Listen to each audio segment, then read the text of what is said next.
اپنے مقصد پر پہنچنا ہے، اگر آپ ان کے جیون پر ٹپڑی کریں اور ان کی حیات کا مطالعہ کریں تو بڑا سادہ سا جیون انہوں نے گزارا، اور وہ بہت ہی سادہ روی سے اپنی زندگی کے دنوں کو گزارتے رہے، اور انہوں نے ہمیشہ مظلوموں کی آوازوں پر لبیک رہی، اور اگر ان کی زندگی کے آغاز کو دیکھے تو ایک نادار فیملی، ایک غریب فیملی سے ان کا تعلق تھا۔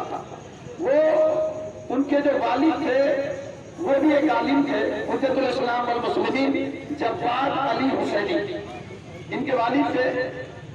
وہ بتاتے ہیں کہ ہمارا جب بچپنا تھا تو ہمارا ایک چھوٹا سا گھر تھا، ایک کمرہ تھا اور اس کے نیچے ایک تہخانہ تھا۔ لوگ جب ملنے کے لیے آتے تھے تو ہماری فیملی کے لوگ تہخانے میں چلے جاتے تھے اور اس کے بعد وہاں سے نکلتے تھے۔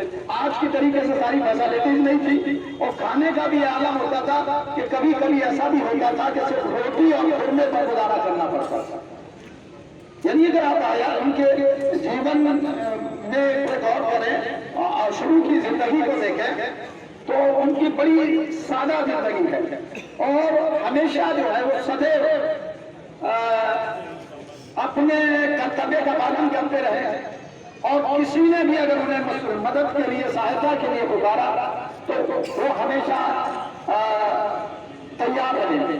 تو ان کا جیون ایک سادہ سا جیون تھا۔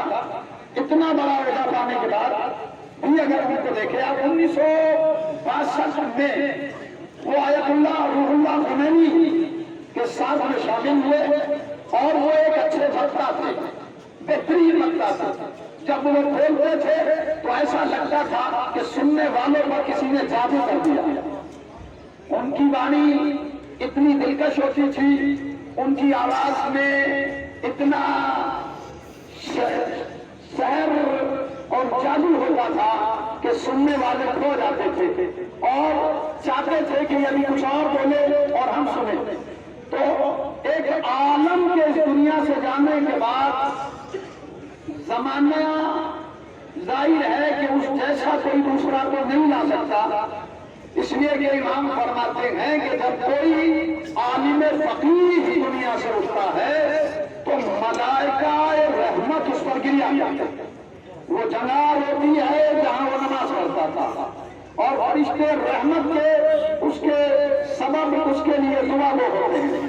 تو یہ ایک ایسا عالم باعمل اس دنیا سے گیا ہے کہ جسے پرتیک ورگ کا مانتا ہے، اور انہوں نے ہمیشہ مظلوموں کی آوازوں پر لبیک کہی۔ وہ کسی ایک ورگ کے رہنما اور لیڈر نہیں تھے، بلکہ ہر ورگ کا ماننے والا ان کو اپنا لیڈر مان رہا ہے۔ آج جو ان کا غم ہے وہ صرف ایک ورگ کے لیے نہیں ہے، بلکہ وہ ہر ورگ کے والوں کے لیے ہے، چونکہ انہوں نے ایسا کاریہ اس دنیا میں کیا کہ ظالم کے سامنے ڈٹے رہے اور ظالم کے سامنے جھکے نہیں، جھکے نہیں۔ یہ ان کا، انہوں نے کہا ہمارا سر کٹ جائے لیکن ہمارا سر ظالم کے سامنے جھکے گا، اور وہ لاسٹ مومنٹ تک اپنے اسی مقصد پر ڈٹے رہے، اور انہوں نے اپنے پران تیار دیے اور منیر گتی کو پراپت ہو گئے، لیکن ظالم کے سامنے انہوں نے شیش نہیں گرایا، انہوں نے ظالم کے سامنے سر نہیں جھکایا۔ اور وہ ایک اچھے دیوان بھی تھے اور اچھے وکتا بھی تھے، ایک اچھے کوی بھی تھے، ایک اچھے مصنف بھی تھے، وہ ایک اچھے فلسفی بھی تھے۔ اگر آپ ان کے جیون کا مطالعہ کریں تو آپ کو پتا چلے گا کہ کوئی فیلڈ اور کوئی شعبہ ایسا نہیں ہے کہ جس میں انہیں دخل نہیں تھا۔ بہت اچھے شاعر بھی تھے وہ، اور اچھے نقاد بھی تھے، وہ اچھے نقاد بھی تھے۔ تو یہ ہزاروں سال نرگی سفری بے غروری میں روتی ہے، بڑی مشکل سے ہوتا ہے چمن میں دیدہ مر پیدا۔ ظلم پھر ظلم ہے،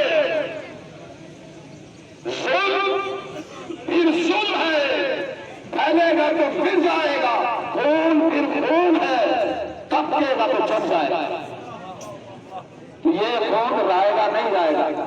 میں تمام ان لوگوں کا جنہوں نے اس پروگرام میں جو شرکت کی ہے، جو بھی حضرات سملت ہوئے ہیں، شاسن اور پرشاسن کا بھی میں شکریہ ادا کرتا ہوں، اور ان عورتوں کا بھی شکریہ ادا کرتا ہوں جو اپنی گودوں میں بچوں سے لے کے آئی ہیں.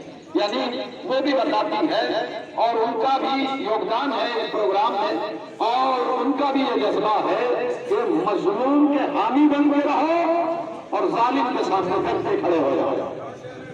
تو یہ مولا علی کا یہ جملہ جو زبان طیب سے جاری ہوا، وہ پوری کائنات کے لیے درس عبرت بنا ہوا ہے کہ ہمیشہ ظالم کے سامنے ڈٹنا ہے. مظلوم کوئی بھی ہو، مذہب نہیں دیکھنا ہے، بلکہ وہ مانوتا کے اعتبار سے اس کی سہایتا کے لیے قدم بڑھا دینا ہے.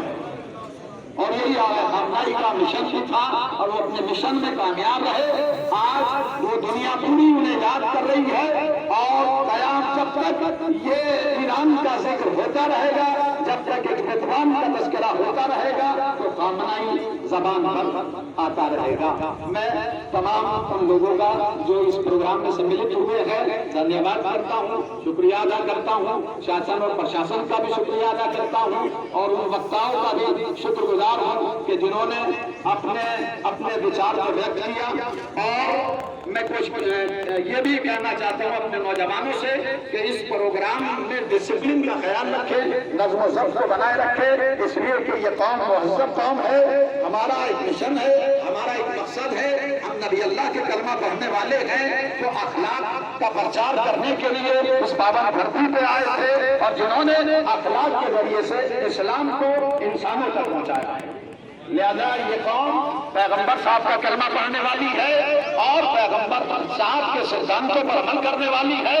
یہ قوم جو ہے امن پسند ہے، شانتی پسند ہے، یہ جھگڑالو قوم نہیں ہے. جو پیغمبر کے وچاروں پر عمل کرتا ہے وہ مانوتا کے اعتبار سے منفرد ہوتا ہے.